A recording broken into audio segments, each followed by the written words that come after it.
Hola, thank you for taking time today to let me speak to you about the SHL program, the Spanish Heritage Language Program. My name is Lila Herrera y soy una líder bilingüe for the SHL program. As a líder, my job is to reach out to current and future UO students to inform them about the SHL program, as well as be an advocate for linguistic diversity here on campus. Soy uno de tres líderes here on campus. The other two líderes are Jesse Biruete y Yaleme Solana Guevara. So if you see us on campus, you're more than welcome to approach us about anything related to SHL, and we'd be happy to help you.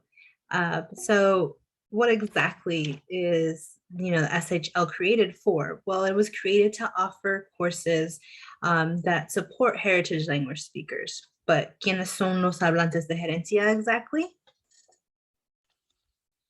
Well, according to Valdez, the term heritage speaker is used to refer to a student who is raised in a home where English is spoken, where non-English language is spoken, who speaks or merely understands a heritage language, and who is to some degree bilingual in English and the heritage language. And now that we know what a heritage language speaker is, what does the SHL program do and how does it support SHL students? Well, as you can see, the SHL program does this through many ways. One of the most important ways I think it does this is that it helps to create community for SHL students by connecting us through these courses and making us be able to learn Spanish and recognize and validate that study of Spanish within the US context rather than through a Eurocentric lens.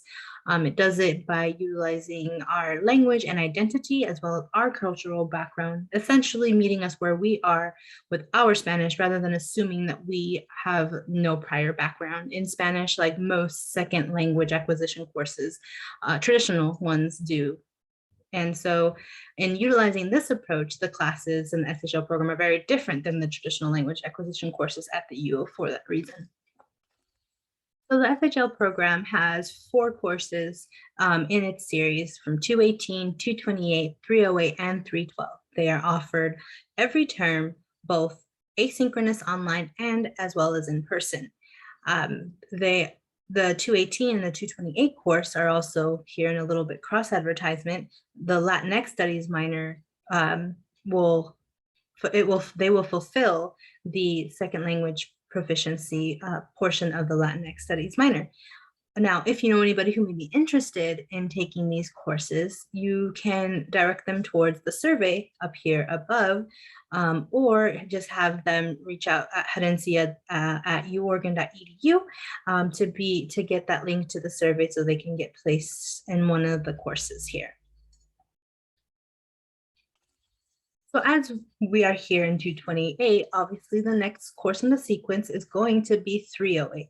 This was personally my favorite course in the series. It is the Comunidades Bilingües course, and it is a course that focuses on exploring the many linguistic communities where Spanish comes in contact with other languages and cultures, which essentially means you get to learn a little bit more about how language acquired the vocabulary that it has, and how it has come in contact with both indigenous and non-indigenous cultures, and how it continues to develop even currently here within the US context.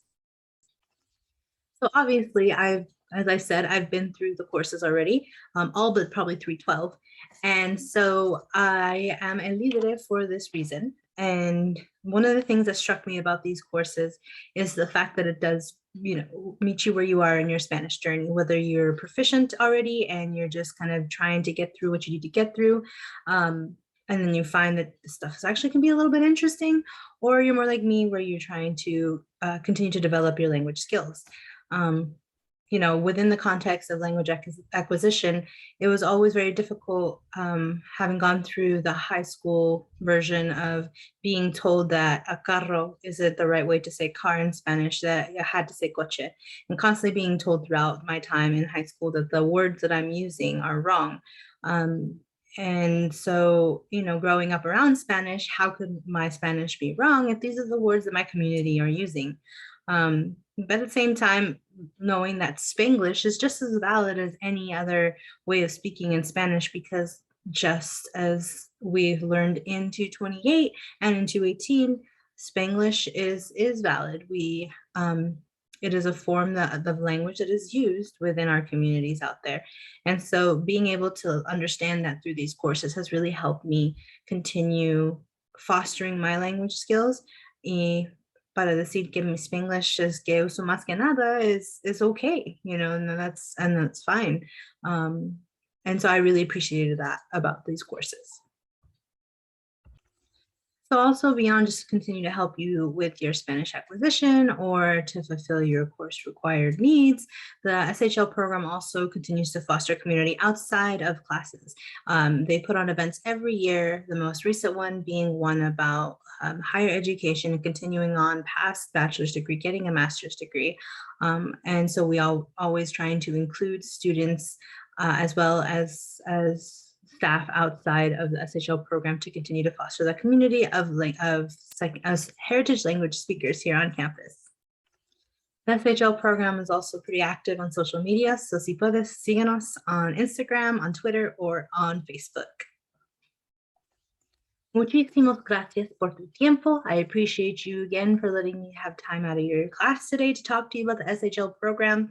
Remember, if you know anybody who may be interested in these courses, have them take the survey at shl.uoregon.edu/learn more, or to reach out to Profe Kelly about placement at gerencia@uoregon.edu.